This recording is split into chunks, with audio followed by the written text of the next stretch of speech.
The manila envelope slides across the marble floor of the IRS office with a whisper. Inside, 300 pages of meticulously documented financial irregularities spanning 7 years. Each page bears my careful annotations in blue ink, the same ink I used to initial Marcus Whitfield's expense reports every month for nearly 3 decades. I don't wait to see the receptionist pick it up. I'm already walking toward the elevator, my footsteps echoing in the sterile government hallway. The fluorescent lights buzz overhead, casting everything in harsh relief. 28 years of keeping books clean, and now I'm about to make them very, very dirty. My phone buzzes. Marcus, probably wondering where the quarterly projections are. I let it ring. 3 months ago, I would have answered on the first ring. 3 months ago, I believed loyalty meant something. 3 months ago, I thought expertise couldn't be replaced by algorithms and arrogance. But I was wrong. The door to Marcus's corner office swings shut behind me with a soft click that somehow sounds like a gunshot. "Sit," he says, not looking up from his phone. Always the phone. Even during performance reviews, budget meetings, crisis calls, the phone commands more respect than the people who built this company. I don't sit. Something in his posture, the way he's positioned the tissue box on his desk, tells me this isn't about quarterly projections. AI can handle numbers now. The words hit like physical blows. We need strategic creativity, not just bookkeeping. Bookkeeping.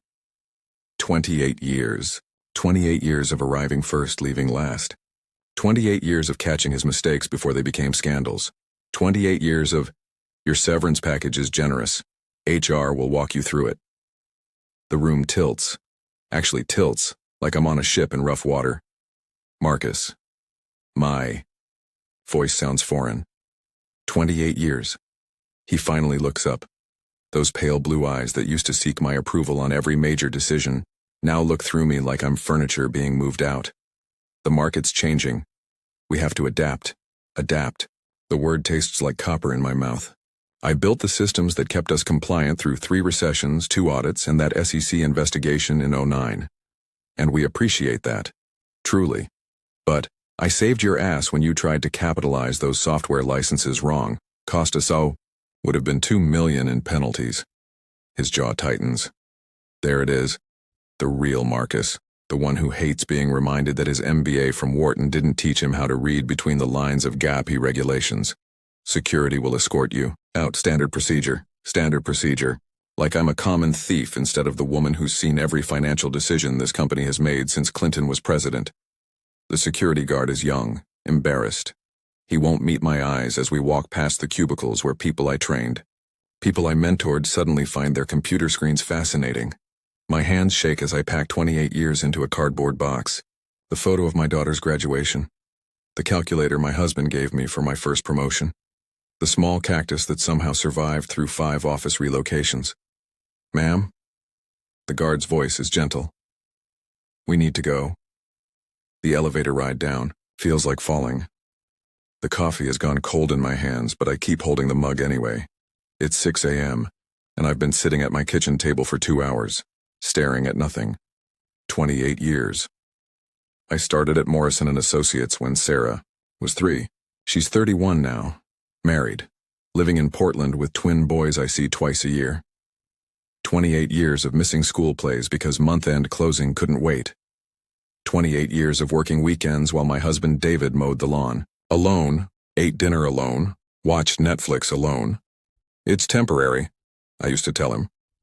Once I make partner, once we get through this busy season, once the new system is implemented, there was always an once. David never complained. Not when I missed his company Christmas party because the auditors needed reconciliations. Not when I canceled 3 consecutive anniversary dinners for board meetings. Not even when I fell asleep at Sarah's wedding reception because I'd been up all night fixing Marcus's latest attempt at creative accounting. He just quietly picked up the slack. Coached Sarah's soccer team when I couldn't. Learned to cook elaborate meals that could be reheated when I finally made it home. Became both parents during tax season, budget season, any season that ended with crunch time. I remember the night I finally made it to one of Sarah's high school volleyball games. She was a senior, and I'd actually promised, to be there for her last home match. I slipped into the gym during the 3rd set, still wearing my work clothes, clutching my phone in case Marcus called. Sarah looked up at me from the court, surprised. She'd stopped expecting me to show up. We won the match. Sarah had 12 kills and 3 blocks. I knew because I finally put my phone away and watched. Really watched. My daughter was graceful, powerful, completely in control of her space. When had she become this person? When had I stopped noticing? "I'm proud of you," I told her afterward. "For what?" she asked, toweling sweat from her face. "For being you. For being strong." She smiled then, and for just a moment I saw the 3-year-old who used to sit on my lap while I worked on my laptop at home, carefully pressing keys and pretending she was helping Mama with numbers. "I learned from the best," she said. The best. I taught her to work hard, to be reliable, to put duty before comfort. I taught her that loyalty was rewarded, that excellence was recognized, that if you just kept your head down and did good work, you'd be valued. I taught her lies. 3 months ago, David had asked me when I was planning to retire. We were 62, healthy, financially secure thanks to 28 years of careful saving and even more careful investing. We could travel, spend time with the grandkids, finally take that cooking class he'd been suggesting for years. "Soon," I had said. "Just need to get Marcus through this transition period. He relies on me." David had nodded, but something in his expression suggested he'd heard that before. Because he had. Every year for the past 5 years, I'd said soon. Every year Marcus had a new crisis that required my expertise, my institutional knowledge, my ability to translate his grand visions into actual legal financial practices. I was indispensable. Until I wasn't. The morning sun streams through my kitchen window, highlighting the stack of bills I need to pay. The calendar marked with doctors, appointments, and grocery runs. The small ordinary life I'd been postponing for 28 years while I built someone else's empire. Marcus is probably in his office right now, feet up on his mahogany desk, scrolling through his phone while some algorithm attempts to balance books it doesn't understand. He's probably telling himself he made a smart business decision. Efficient, modern, strategic. He has no idea what's coming. I've always been good with patterns. Numbers tell stories if you know how to listen, and I've been listening for 28 years. The unemployment office is depressing. Fluorescent lights, cracked vinyl chairs, and the distinct smell of desperation mixed with industrial disinfectant. But I'm not here for the obvious reasons. I'm here to observe, to think, to plan. The woman across from me is younger, maybe 40, clutching a folder of resumes. She keeps checking her phone, probably waiting for callbacks that won't come. She has the same look I had 3 weeks ago, that hollow-eyed shock of someone whose entire identity was tied to a job that no longer exists. But I'm not her anymore. I pull out my notebook, the same leather-bound ledger I've carried for 15 years. David gave it to me for Christmas 2009, right after the SEC investigation. For keeping track of the important things, he'd said. At the time, I thought he meant expense reports and tax deadlines. Now I understand what he meant. Page 1. Marcus. Whitfield's expense patterns 2017-2024. Business dinners that lasted until 2 a.m. Client entertainment at strip clubs. Conference registrations for events he never attended, in cities where his girlfriend happened to live. Page 2. The Delaware shell company that somehow processes 30% of our consulting fees, despite having no employees, no office, and no apparent business purpose. Page 3. The mysteriously consistent quarterly bonuses that always arrive just before quarterly taxes are due, then disappear into reinvestment opportunities that never generate documented returns. I've been building this picture for 7 years, not because I plan to use it, but because it's what good accountants do. We document, we track, we notice when numbers don't add up. The woman across from me gets called to a window. Her shoulders are hunched with defeat as she walks away. I almost feel sorry for her, but mostly I feel grateful that I'm not her. I'm not a victim looking for help. I'm a professional with 28 years of expertise and a very specific set of skills. The library becomes my office. Not the main branch downtown, but the smaller one in Westfield where nobody knows me. I set up at a corner table near the tax reference section, surrounded by IRS publications and state regulatory manuals. Research becomes my new routine. Every Morning at 9 a.m. after David leaves for his consulting work, I drive to the library. I study patterns, precedents, procedures. I learn about whistleblower protection. I discover that the IRS Criminal Investigation Division has a dedicated hotline for financial fraud. They're particularly interested in cases involving systematic tax evasion, especially when the perpetrator holds a position of public trust. Marcus serves on the board of 3 nonprofits. His bio on the company website emphasizes his commitment to fiscal responsibility and ethical leadership. Perfect evenings. I cook dinner for David and myself. Real dinner, not the takeout containers and frozen meals that sustained us through decades of my 80-hour weeks. We talk about his projects, the grandkids, plans for the weekend. He doesn't ask what I'm doing during the day, and I don't volunteer the information. But he knows something has changed. He catches me smiling at odd moments, humming while I wash dishes. The hollow-eyed shock has been replaced by something else, something focused. "You seem better," he says one evening as we clean up after dinner. I am better. Finding the right lawyer helped. I pause, dish towel in my hands.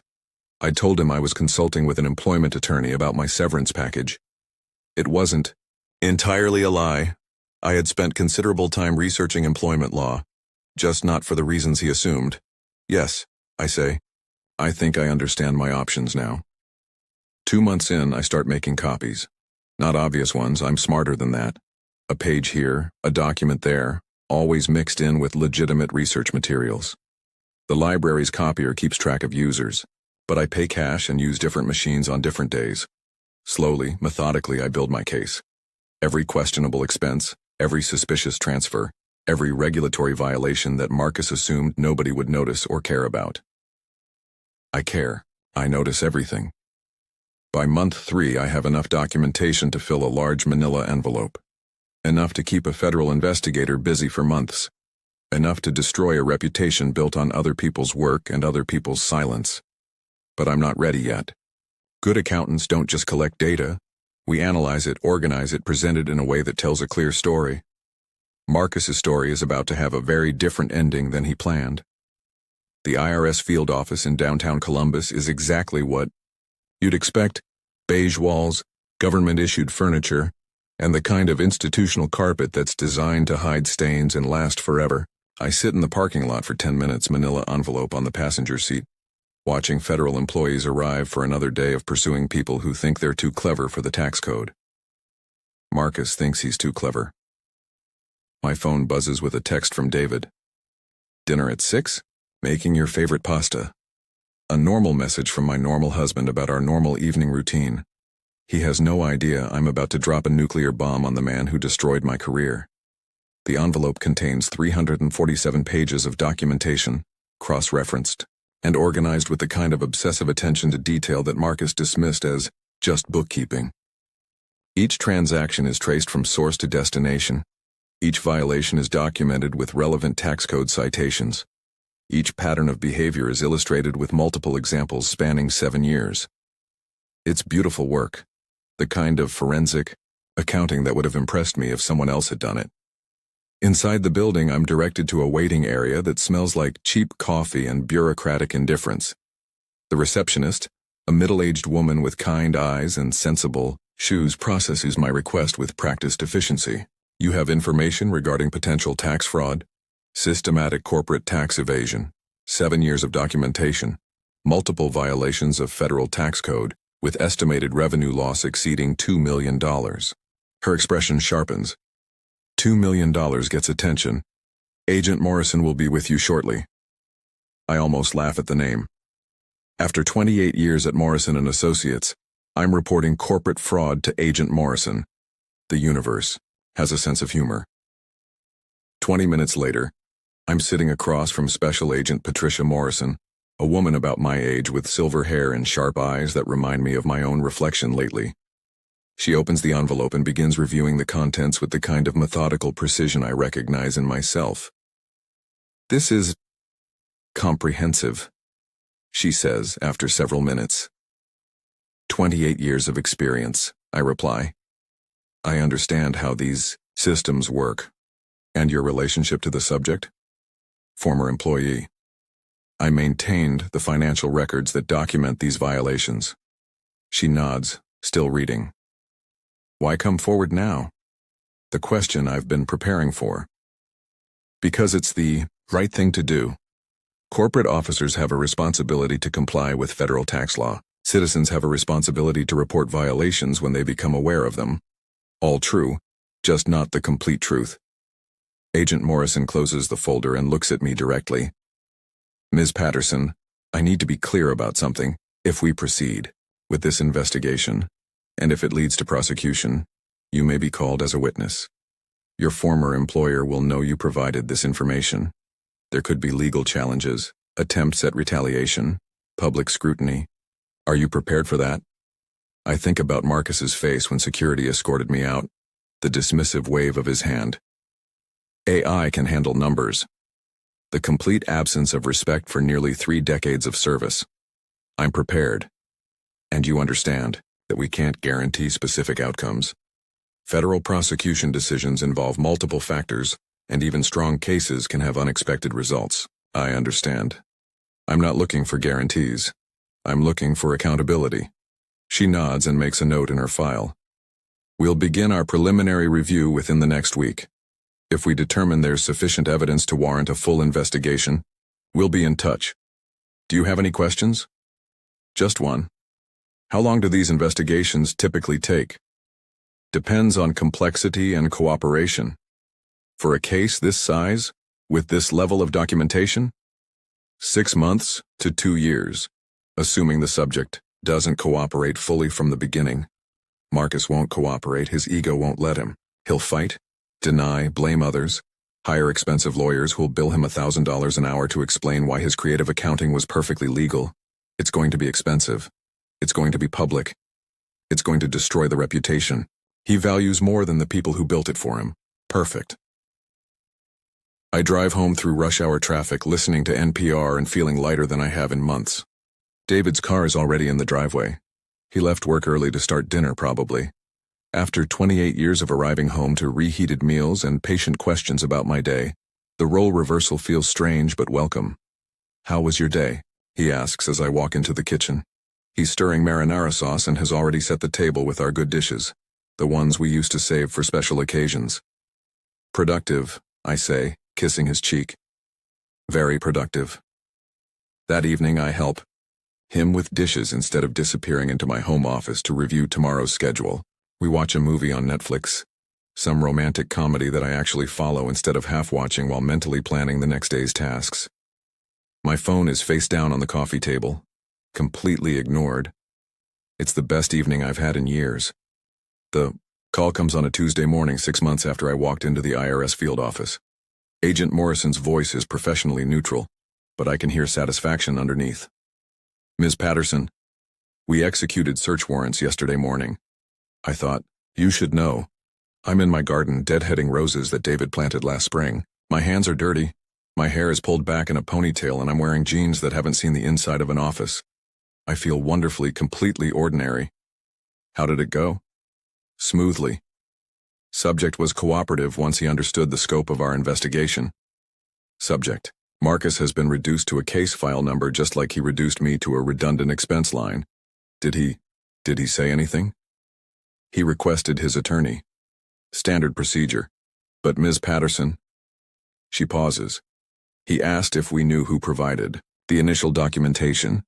My pulse quickens, but not with fear, with anticipation. What did you tell him? Nothing. That information is protected, but he seemed to have his suspicions. Of course he does. Marcus isn't stupid, just arrogant. He knows exactly who has the expertise to compile the kind of forensic analysis that brought federal agents to his door. He knows who had access to 7 years of financial records. He knows who understood his methods well enough to document every violation with surgical precision. Ms. Patterson, are you there? Yes. Thank you for letting me know. The media will probably pick this up within the next few days. I wanted to give you a heads up. Media. The word sends a small thrill through me. Marcus's arrest will be public record. His name in the papers, his reputation destroyed not in the privacy of a boardroom, but in the harsh light of public scrutiny. I thank Agent Morrison and hang up, then continue deadheading roses. David finds me there an hour later humming while I work. Good news? He asks, settling into the patio chair beside me. Justice, I say. Just justice. The story breaks Thursday evening. Local news first, then picked up by the business journals. Prominent CFO arrested in federal tax fraud investigation. The photo they use is from a charity gala 2 years ago. Marcus in a tuxedo, shaking hands with the governor, looking every inch the successful corporate executive he pretended to be. My phone rings constantly. Former colleagues, industry contacts, reporters who somehow got my number. I let them all go to voicemail. The news coverage is thorough. 7 years of tax evasion, estimated $2.5 million in unpaid federal taxes, luxury expenses disguised as business costs, shell companies with no legitimate purpose, each revelation more damaging than the last. But the detail that makes me smile is buried in paragraph 6 of the Times article. The investigation began following an anonymous tip that included detailed financial documentation spanning multiple years. Anonymous tip. As if my 28 years of expertise, my careful documentation, my methodical organization could be reduced to an anonymous tip. Marcus knows better. By Friday, the secondary stories emerge. Morrison & Associates stock, price drops 15%. 3 board members resign. 2 major clients announce they're reviewing their relationship with the firm. The company Marcus built on other people's work is collapsing because of one person's work. The irony is perfect. Saturday morning, David brings me coffee and the I newspaper. The business section features a sidebar story. The whistleblower effect. How one employee's evidence brought down a corporate executive. Anonymous source familiar with the investigation is quoted extensively. The source explains the complexity of the documentation, the depth of institutional knowledge required to compile such evidence, the years of patient observation that preceded action. This wasn't someone looking for a quick payout, the source says. This was someone who understood exactly how the system was being manipulated and took the time to document it properly. This was personal. David reads over my shoulder, then looks at me with an expression I can't quite interpret. Personal, he repeats quietly. Very personal, I agree. Monday brings news of additional charges. The Delaware Shell Company investigation led to discoveries of securities fraud. The SEC is opening its own inquiry. The State Attorney General's office is reviewing potential violations of nonprofit governance laws. Marcus hired the best criminal defense attorney in the state, but even expensive lawyers can't argue with 28 years of meticulously documented evidence. Every transaction I recorded, every pattern I identified, every violation I cataloged is now part of a federal case file that will follow him for the rest of his life. He thought AI could handle numbers. He was wrong. The courtroom is smaller than I expected, filled with lawyers, reporters, and a few former colleagues I recognize but don't acknowledge. I sit in the back row, wearing a navy suit that I haven't touched since the day security escorted me out of Morrison & Associates. Marcus enters in handcuffs, flanked by federal marshals. His expensive suit can't hide the weight he's lost, the gray that's crept into his hair, the way his shoulders hunch under the weight of 18 months of legal proceedings. His eyes scan the courtroom and find mine. For just a moment, across 15 rows of wooden benches and a lifetime of mutual contempt, we look at each other. He knows. I know he knows. And I want him to know that I know he knows. I smile. The judge sentences him to 42 months in federal prison, plus restitution of $3.2 million and 5 years of supervised probation. The gavel falls with a sound like a period at the end of a very long sentence. Outside the courthouse, reporters shout questions I don't answer.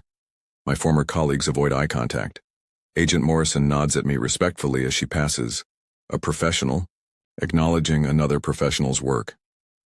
I drive home through the same streets I used to navigate in pre-dawn darkness, rushing to arrive at an office where I was valued right up until the moment I wasn't. The city looks different in afternoon sunlight. Softer somehow. Less urgent. David is waiting with champagne and takeout from the Italian place we used to go to for anniversaries. We eat dinner at our kitchen table, the same table where I sat in shock 18 months ago trying to process the end of everything I thought I was. Any regrets? He asks as we finish the tiramisu. I consider the question seriously. Marcus will spend the next 4 years in federal prison. His company has been sold to a larger firm, and most of my former colleagues lost their jobs in the merger.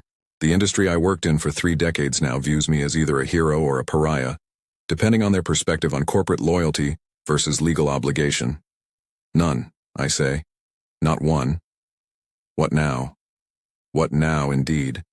I'm 63 years old, financially comfortable thanks to careful planning and a generous severance package that Marcus probably regrets approving. I have no desire to return to corporate accounting, no interest in building someone else's empire again. But I have skills. 28 years of expertise in forensic analysis, pattern recognition, and systematic documentation. Skills that certain government agencies find valuable on a consulting basis. Agent Morrison mentioned they have a backlog of complex fraud cases, I tell David. Apparently there's good money in catching people who think they're too clever for the system.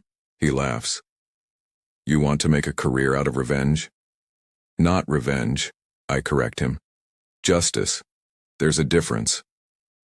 Is there? I think about Marcus, in his federal prison uniform, probably explaining to his cellmate that he's really a victim of overzealous prosecution and disloyal employees. I think about the investors who lost money, the employees who lost jobs, the tax revenue that was stolen from programs that help people who actually need it. Yes, I say, there definitely is. Later that evening I sit in my home office, the same room where I used to work 60-hour weeks for someone who valued me right up until he didn't, and draft an email to Agent Morrison. I explain my interest in consulting work, my availability, and my particular expertise in corporate financial systems. I hit send just as the grandfather clock in the hallway chimes 9 o'clock. It's the same clock that used to mock me with how late I was working, how much life I was missing while I built other people's success. Now it's just telling time. My phone buzzes with a text from Sarah. Saw the news. I'm proud of you, Mom, for being strong. I learned from the best, she had said years ago at that volleyball game. Maybe I did teach her something valuable after all. Maybe strength isn't just about working hard and staying loyal. Maybe sometimes strength is about knowing when loyalty ends and justice begins. Tomorrow I'll start my new career, not as someone who keeps other people's books clean, but as someone who makes sure dirty books get exposed. Not as an employee, who can be dismissed when algorithms seem cheaper, but as a consultant who gets called when human expertise is the only thing that can untangle complex fraud. I'll be very good at it. 28 years of experience taught me everything I need to know about how people hide money, manipulate systems, and assume they're too smart to get caught. Marcus learned the hard way that assumptions can be expensive. I turn off my computer and go find David. He's reading in bed wearing the flannel pajamas I bought him for Christmas 5 years ago, but that he rarely got to enjoy because I was always working late. Ready for the next chapter? He asks, patting the space beside him. Absolutely, I say, and I mean it. Outside, the city settles into evening routine. People finishing dinner, helping kids with homework, watching Netflix with their families. The ordinary life I spent 28 years postponing while I made other people rich. I finally have time for ordinary. And for the first time in decades, ordinary feels extraordinary. Tomorrow, I'll help the government catch the next Marcus Whitfield. Tonight, I'm just going to read a book with my husband and go to sleep in my own bed, in my own time, by my own choice. After 28 years, I'm finally free. And Marcus? Marcus gets to think about that for the next 42 months.